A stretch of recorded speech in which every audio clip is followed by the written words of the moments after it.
How to make a shipping address and a phone number required on Shopify. Hello guys and welcome to this new tutorial. In today's video I'm going to show you how simple and easy it is to make your phone number, and also not your phone number but basically the customers' phone numbers and also addresses crucial or mandatory and required into the Shopify checkout.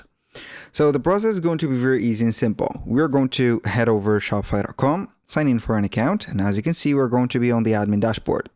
Once we have been here, what we're going to do next is going to be very simple. We're going to head over the Shopify store, and we're going to head over the online store like that. Once we have been here, we're going to head over the customize. So I'm going to take a look to my checkout and see if we're going to have this. So my store is not set up to take orders because I haven't bought a plan yet. So this is unfortunate, but we're going to have the things that we can go ahead and make required into our Shopify store by heading over the settings. You click on settings, wait for a few seconds, and we're going to head over the checkout. Now, a little disclaimer guys, everything created in this video such as email addresses, phone numbers, and names are going to be created only for the sake of the video, even the phone numbers. So make sure that you're going to use your own information to make everything used as clear as possible and also for your, let's say, objective. Now, we're going to head over the checkout. Once we have been on the checkout, we're going to scroll down, as you can see, until we are going to find the customer information.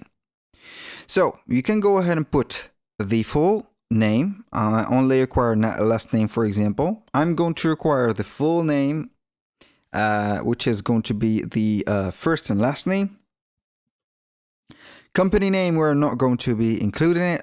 The address too is going to be optional. The shipping address and phone number, we're going to make them required. This is it. So for the address line 2, which is going to be something that here going to be recommended to put as optional, it is going to be the apartment suite, the unit, and whatever information that you're going to get about the customer living.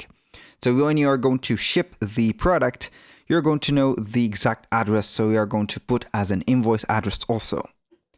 Now, that was pretty much it for this case. When you're going to finish everything right there, you're going to click on Save. Here also, we have another option, which is going to be setting up the customer contact method. You can demand the phone number or email, or the email only. We're going to put those two. So we can also require the customer to sign in to their account before the checkout. So it is not going to be requiring here the clients to sign in into an account for the platform, but it's going to be doable right there. That was pretty much it for today's video. Thank you guys for watching. I hope that you have enjoyed the content, and I hope to see you soon on the next one.